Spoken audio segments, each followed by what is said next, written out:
ఒరే కోటిగా పాప నా చేతి మీద చేసిందిరా. అయ్య బాబోయ్, నువ్వు బావుల అదృష్టవంతుడు కాదు బావా.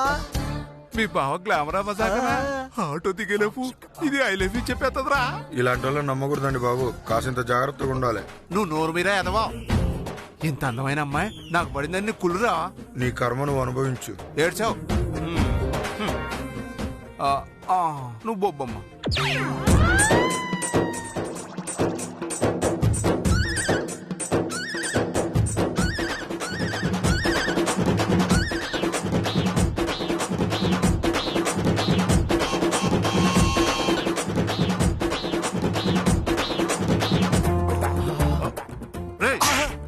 నా చేతి మీద చేసావు నువ్వుగానా?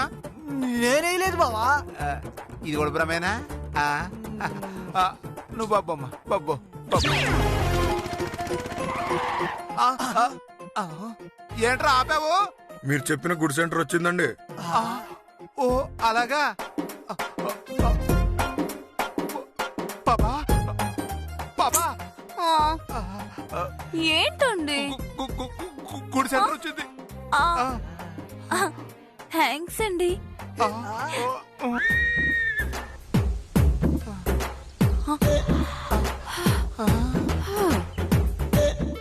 ఇదిగో నా పెట్టివ్వండి.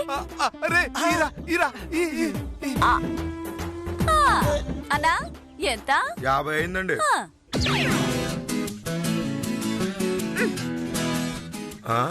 ఇదిగో 100. థ్యాంక్స్ అమ్మా. 100. ఇదిగో బుల్లా. నా పేరు బుల్లి కాదు. మరి మళ్ళీ నేను నీకు నచ్చాను. నువ్వు నాకేంటి, ఎవరికైనా నచ్చుతావు. నిజమా? అవును. కాకపోతే కాకపోతే అచ్చం నీలాంటి కుక్కే మా ఇంట్లో ఉంది. ఇప్పుడు నేను తీసుకెళ్తే అది అలుగుద్ది. ఉంటాను.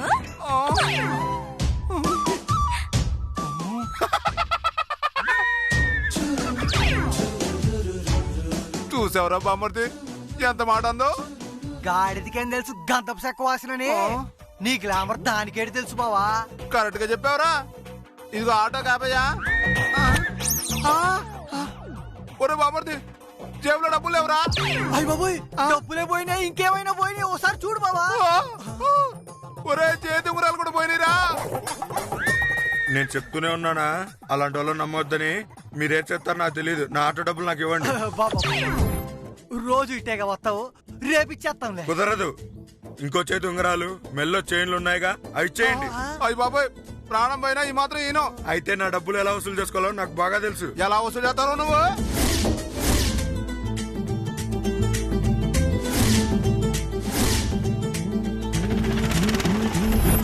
దేవుడా, ఒక్క ఆడదాన్ని నమ్మినందుకు ఒంటి మీద బట్టలు లేకుండా నడి వీధిలో నిలబెడతావా? ఎప్పుడో ఒకసారి నా కంటికి అది కనపడకపోదు. ఇంతకింత పగ తీర్చుకోకపోను. ఒరే జనాలు చూసేలోపు పారిపోదాం పదరా. బావా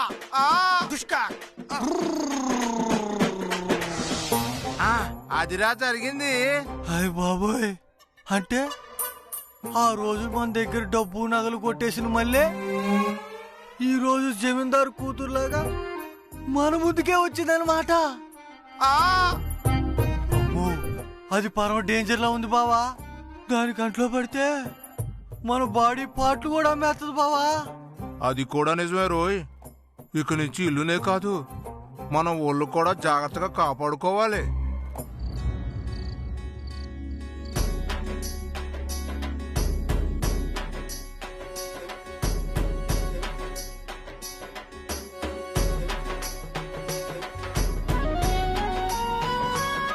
అమ్మయ్యా, మొత్తానికి మా అమ్మని అక్కడ చీట్ చేసి చాలా తెలుగుగా లోపలికి వచ్చాను కదా చిట్టమ్మా.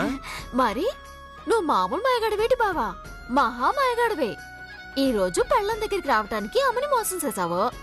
రేపు పొద్దున అందమైన అమ్మాయి తగిలితే ఆ అమ్మాయి దగ్గరికి పోవడానికి ఈ పెళ్ళాన్ని కూడా మోసం చేస్తావు. ఎంత మాట అన్నావు చిట్టమ్మా. నేను నిన్ను మోసం చేస్తానా? అవును. ఆ వైష్ణవి నీ పక్కన ఎన్నిసార్లు కూర్చున్నా ఒక్కసారంటే ఒక్కసారైనా నా పక్కన ఎందుకు కూర్చున్నావని అడిగవా? అది భుజం మీద చేసినా తొడ మీద చేసినా ఎంచక్క సోలుగారస్తా కూర్చున్నావు కదా. ఎంతైనా నువ్వు మగడివి కదా. మగ బుద్ధి వంకర బుద్ధి. ఓహో, మా చిట్టమ్మ గారు కూడా సినిమా డైలాగులు వేస్తున్నారు. చూడు, అందరి మొగుళ్ళు వేరు, నీ మొగుడు వేరు. ఏటో వాళ్ళకి నీకున్న తేడా. ఏంటా?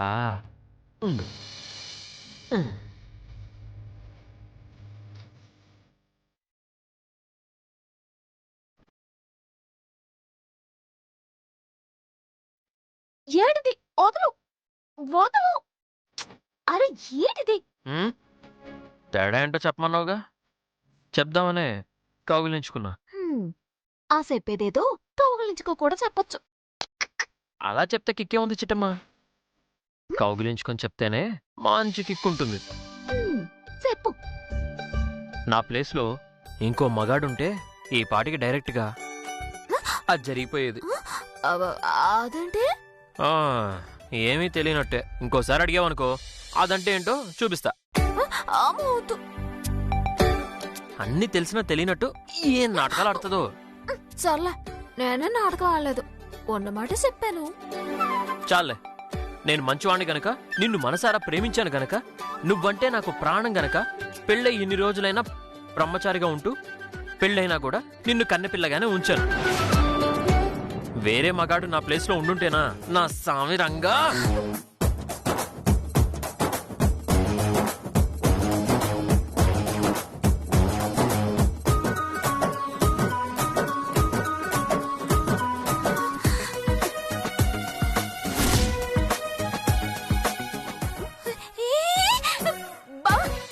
ఏంటిది? రోజు రోజుకి నీకు దూకుడు ఎక్కువైపోతుంది. అవ్వకుండా ఎలా ఉంటుంది చిట్టమ్మ? అవతల మీ నాన్న వీరనారాయణ గారి భార్య నుంచి రిలాక్స్ అయిపోయాడు. ఇటు మీ అన్నయ్య ఆటో డ్రైవర్ గా మారిపోయాడు. ఇంకా మన శోభనానికి అడ్డే ఉంది. అది కాదు బావా, నేను చెప్పేది వినొచ్చు కదా. నేనేం విన్ను. ఈరోజు ఘట్టం జరిగిపోవాల్సిందే. ఎడమాడలా. ఓహో, కాంతమ్మ చెప్పింది నిజమే అన్నమాట. రవిచంద్రకి చిట్టమ్మకి శోభనం అయితే జరగలేదు, ఇక జరగదు కూడా. ఎందుకంటే ఈ హ్యాండ్సమ్ నా కళ్ళల్లో పడ్డాడు కదా. ఆ జరిగే శోభనం నాకు జరిపించుకుంటాను. పడకల్లోకి వచ్చాక మొగుడి మాటలు ఇలాగే ఉంటాయి. చేతలే తరువాయి. సిగ్గులేని జన్మని. ఏయ్,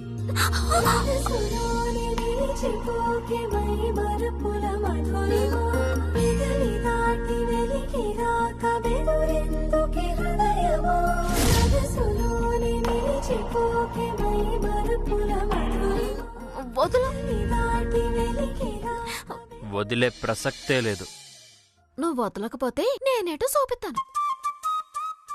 చూపించు చూపించు. ఏడి ఏడి ఏయ్,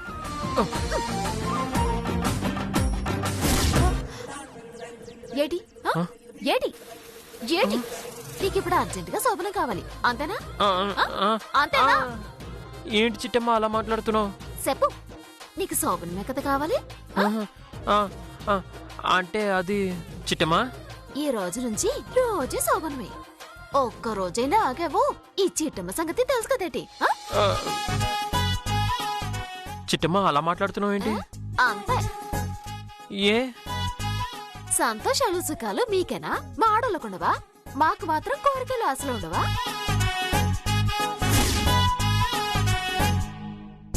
ఇప్పుడు చెప్తున్నాను, ఈ రోజుతో నీకు నాకు శోభనం జరిగిపోతుంది, అంతే.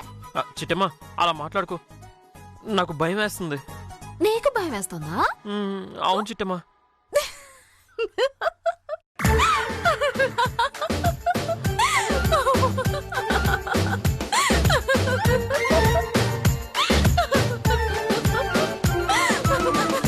చిట్టమ్మ చిట్టమ్మ ఎందుకలా నవ్వుతున్నావు? లేకపోతే మీరేమో ఎన్నిసార్లైనా శోభనం కావాలని అడగచ్చా? మేము ఆడోళ్ళ మాత్రం అడగకూడదా? అడిగితే మీకు భయం వేస్తుంది. ఊరికే నీ మూడు మార్చాలని అలా మాట్లాడాను. ఇంకా లైట్లు ఆఫ్ చేసి పడుకుందామా? పో.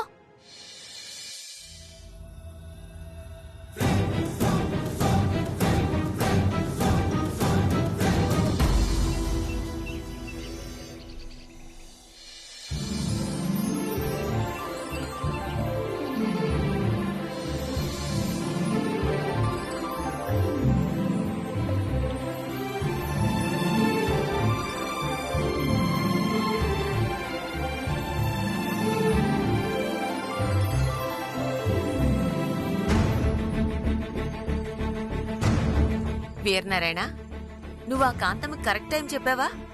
చెప్పానమ్మా, 10:30 అమ్మాయిని తీసుకుని ఇక్కడ ఉండాలి అని. అయినా ఇంకా ఎందుకు రాలేదురా? అమ్మా, ముహూర్తానికి ఇంకా 10 నిమిషాల టైం ఉంది కదా, అప్పుడే ఎందుకు గొడవ చేస్తున్నావు? ఏమోరా, పంతులు గారు చెప్పిన ముహూర్తానికి రాకపోతే మళ్ళీ ఏమైనా ఆటంకాలు వస్తాయేమోనని చిన్న భయం, అంతే. అవునమ్మా, ముహూర్తానికి గనక ఒక్క సెకను ఆలస్యంగా అడుగుపెట్టినా వచ్చిన అమ్మాయి ఖచ్చితంగా మీ ఇంట్లో ఉండదు. మీరు రాసి పెట్టుకోండి. విన్నావుగా పంతులు గారు ఏమన్నారు? ఆయన చెప్పిన ముహూర్తానికి గనక నా వైష్ణవీదేవి ఇంట్లో అడుగు పెట్టకపోతే మళ్ళీ మనకు దూరం అవుతుందట. అమ్మా, ఒక్కటి గుర్తుపెట్టుకో, వచ్చేది నా అన్న కూతురే అయితే ముహూర్త సమయానికి ముందైనా వెనకైనా సరే ఎప్పుడు ఇంట్లో అడుగు పెట్టినా ఖచ్చితంగా మన ఇంట్లోనే ఉంటుంది. ఒకవేళ నా అన్న కూతురు కాకపోతే ముహూర్త సమయంలోనే అడుగు పెట్టినా ఎట్టి పరిస్థితిలోనూ మన ఇంట్లో ఉండదు.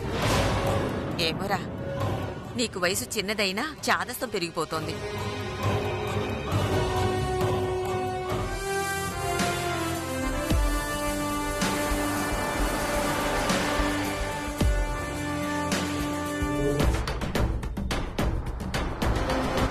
మీ ఇంటి వారసురాలు వచ్చిందమ్మా.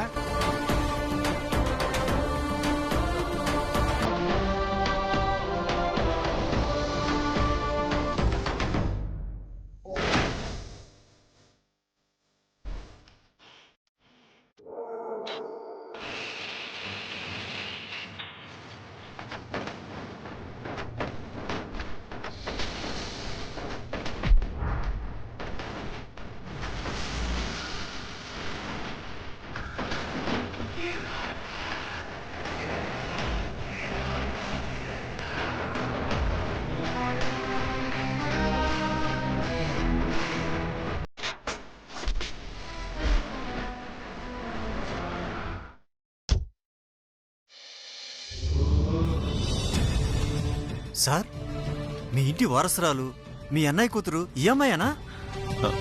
అంటే అది అబ్బబ్బబ్బబ్బా, నిజంగా అద్భుతం అనుకోండి. ఏ ఇంట్లో ఎక్కడ పెరిగిందో గాని అచ్చు మీ జమీందారీ బిడ్డలాగే ఉందండి. ఆ వర్చస్సు, ఆ తేజస్సు అచ్చు మన శంకరనారాయణ గారిలాగే ఉందండి.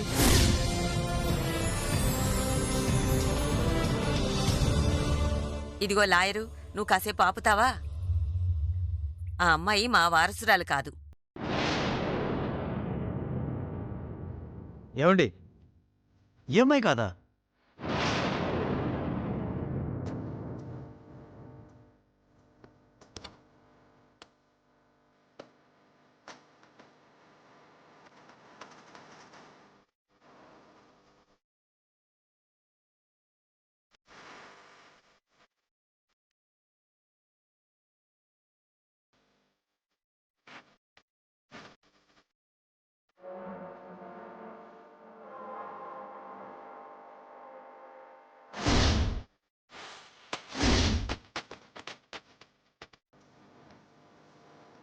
అదిగో కారు దిగిందే, ఈ అమ్మాయే నా మనవరాలు, ఈ జమీందారికి వారసురాలు. అమ్మా, నేను ఇలా మాట్లాడుతున్నానని తప్పుగా అనుకోకండమ్మా. ఆ ఇద్దరికి మధ్య నక్కతోకకి నాగలోకానికి ఉన్నంత తేడా ఉంది. ఏం మాట్లాడుతున్నారు పంతులు గారు?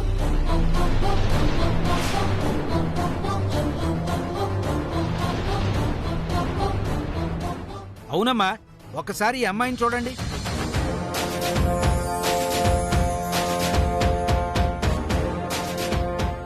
ఆ రాజసం, ఆ తేజసం, ఆ గాంభీర్యం, చెరగని ఆ చిరునవ్వు, ఆ కళ్ళల్లో ప్రేమ, దయ, ఇవన్నీ రాజకుటుంబంలో పుట్టిన బిడ్డలకి మాత్రమే ఉంటాయమ్మా. కానీ ఈ అమ్మాయిని చూడండి, చోరుని చూపులు.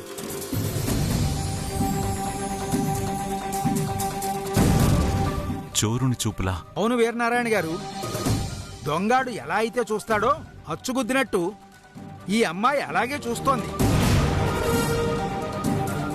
పంతులు గారు, ఆ అమ్మాయి మా ఇంటి వారసురాలన్న విషయం మర్చిపోయి మాట్లాడకండి. అమ్మా, పంతులు గారు ఏం చెప్పాలనుకుంటున్నారో చెప్పనివ్వు. అమ్మా, ఈ అమ్మాయి చూపులు గాని, వర్చస్సులో గాని, తేజస్సులో గాని ఏమాత్రం జమీందారీ వంశానికి ఉన్న లక్షణాలు ఏమీ లేవు.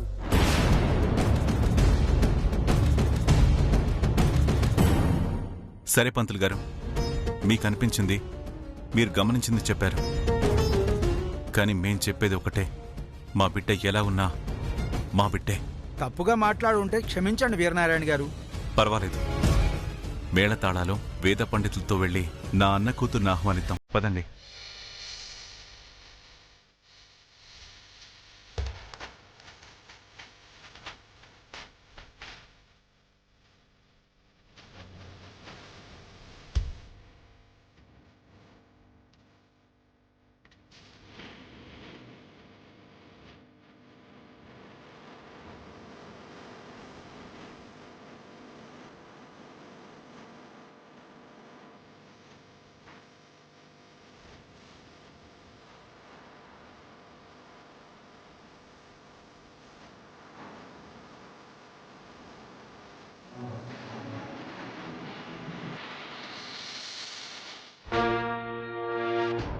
కోకిలమ్మ చూసినవే, ఆ జమీందారింటి వారసురాలిగా మన సిట్టమ్మకు జరగాల్సిన గౌరవ మర్యాదలన్నీ ఈ దొంగ మొహంతానికి జరుగుతున్నాయి.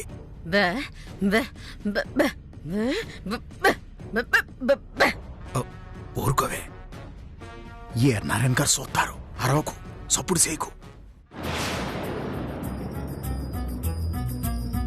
కాంతమ్మ గారు చూసారా మన రేంజ్? మేళ తాళాలు, వేద పండితులు, ఇంకాసేపట్లో నేను జమీందార్ బిడ్డని కాబోతున్నానండి. ఇవన్నీ జరుగుతుంది నేను చెప్పిన అబద్ధం వల్లనే. ఈ ఆహ్వానానికి, జరుగుతున్న ఆడంబరాలకి పొంగిపోయి నువ్వు ఓవర్ యాక్షన్ చేశావో పీక నొక్కేస్తా. అమ్మమ్మమ్మ, మీరుండగా నేనెందుకు ఓవర్ యాక్షన్ చేస్తానండి?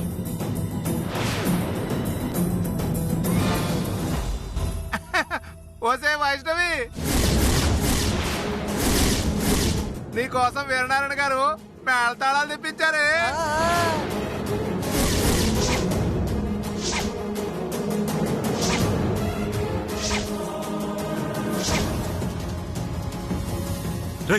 ఏమన్నావురా? నా అన్న కూతురు పట్టుకుని వస్తే అంటావా నిన్ను?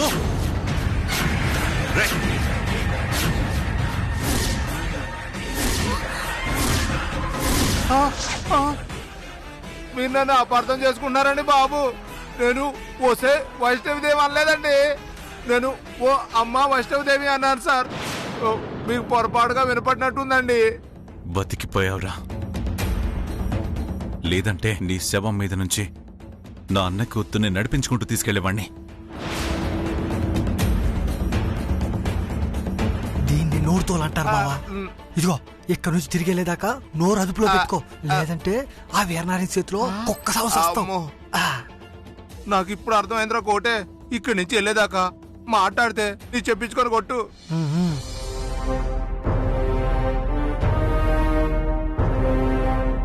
చిట్టమ్మా, ఈరోజు మా కుటుంబం ఇంత సంతోషంగా ఉందంటే కారణం మీ కుటుంబమేనమ్మా. గతంలో తెలుసో తెలియకో తప్పు చేసినా ఆ తప్పుని సరిదిద్దుకుని నా అన్న కూతుర్ని మళ్ళీ మాకు అప్పగించినందుకే ఈరోజు మా కుటుంబం ఇంత సంతోషంగా ఉందమ్మా. అందుకే మా అన్న కూతురుతో పాటుగా నీకు కూడా ఘన స్వాగతం పలుకుతున్నాను. ఏం మాట్లాడుతున్నావు వీరనారాయణ? నా మనవరాలతో పాటుగా పరాయి ఆడపిల్లకి ఘన స్వాగతమా? నాకు నచ్చలేదు. మా చిట్టెమ్మ తన తల్లిదండ్రుల్ని కాపాడుకోవడానికి మనల్ని బాధ పెట్టుండొచ్చు, కానీ తన స్థానంలో ఏ కూతురున్నా ఇలాగే చేస్తుందమ్మా.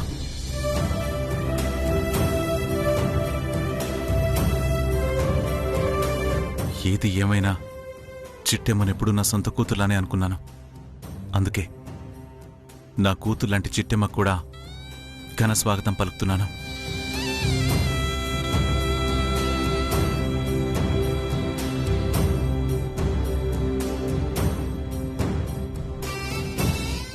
నేనెంతో కష్టపడి నాటకమాడి ఇంత పెద్ద గౌరవాన్ని పొందుతుంటే నువ్వేమీ చేయకుండానే నాతో సమానంగా వచ్చేస్తావా?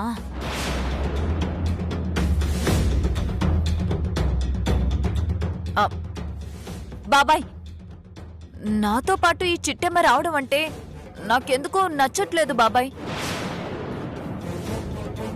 పైగా మనింటి పని మనిషితో కూడా సాటి రాని చిట్టెమ్మతో నేను సమానంగా నడవాలా?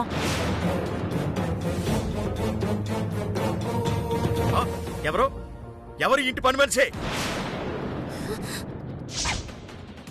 అసలు చిట్టెమ్మరు తెలుసునా?